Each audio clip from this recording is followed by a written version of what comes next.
coming for 8 years in Houston, and then having a fresh start with some unbelievable talent, and obviously the coaching staff, the front office, from top to bottom.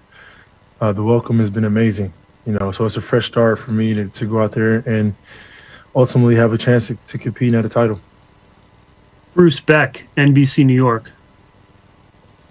Hey, James, what's your message to Nets fans on what kind of player and what kind of teammate they're getting?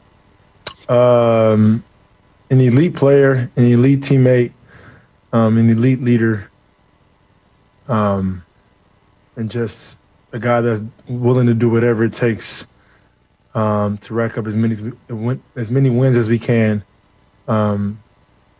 Sacrifice. Brian Lewis, New York Post. Hey, James.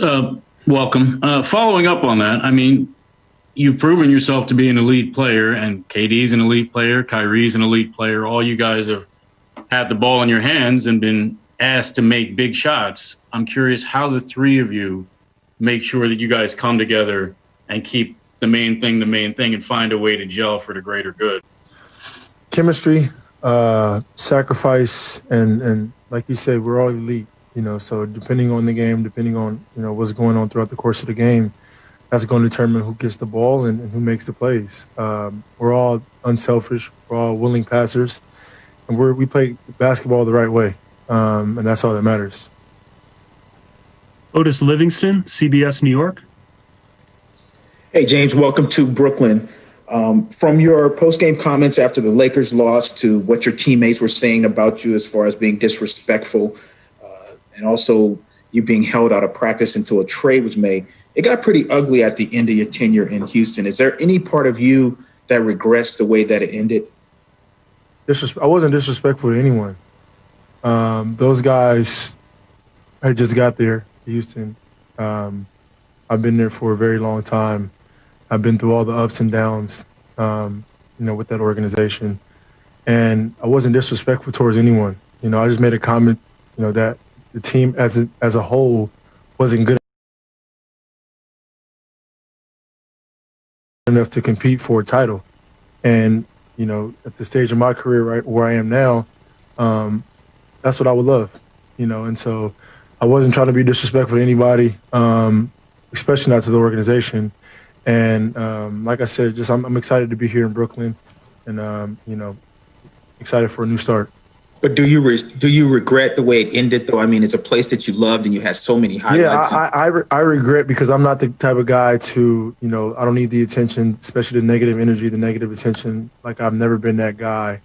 So there were some things I felt like out of my character, but the ultimate goal was to get somewhere, where I can compete, and here I am in Brooklyn. I have nothing but love and respect for that organization, that city, and everything that they've done for me and my family. Much respect. Hey, James. First and foremost, welcome to Brooklyn. Thank you. I guess you would know better than any of us in this room that, winning a championship is not easy, right? There's 30 teams, of those 30, maybe 5 or 6 have real chances to win it. You've been part of those 5 or 6 for God knows how long since you've been in Houston. You've had multiple runs deep. You've had it with different players from Chris Paul, Russell Westbrook, Melo, Dwight. I'm just curious as to what gives you the confidence that this time around will be different and that this group can get it done. Obviously you got Kevin Durant and Kyrie Irving on the team.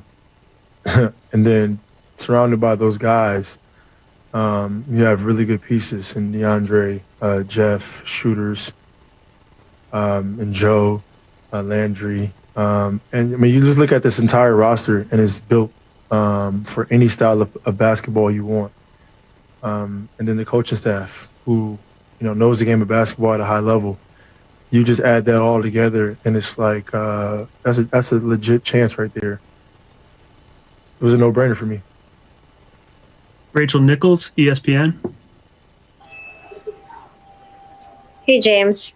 Obviously, so many great players go without winning a title. There's guys in the Hall of Fame without winning a title. But how about you? How do you see your career in terms of how important it is to actually win that title, to complete what you want to do in basketball? It's not a guarantee to me coming to Brooklyn is, guaranteeing the title, Rachel. But I think for me, giving myself a chance is very, very important. At younger, giving myself a chance, but wanting to get paid and wanting to take care of my family was very, very important to me. Now, the stage of my career is giving myself a chance to do something that I haven't accomplished yet in this league, and that's very important to me now, and that's the situation that I'm in, and that's why I'm here in Brooklyn. I'm excited for the new opportunity. Obviously, we know it's not easy. It's not going to be easy at all, but with this roster and this coaching staff and this organization, I think we have a legit chance. I know you're obviously still getting acclimated to this team, but when you look at yourself and you look at the pieces, what parts of your game do you envision, staying the same for this to work, and what parts do you envision changing for this to work with this team? Very good question. I think for me, my playmaking ability, we have two elite scorers that the world knows already. My job is to come out here, obviously score the basketball when needed, but my playmaking ability, whereas getting our shooter shots, getting our bigs, finishes around the rim, and making the entire team better. I think that's one aspect of my game that will excel in this offense. And as long as I'm making my teammates better, it doesn't matter about the points. Like, I think everybody knows that I can score the ball at a high clip, and that's where the sacrifice comes in at. So a lot there, guys.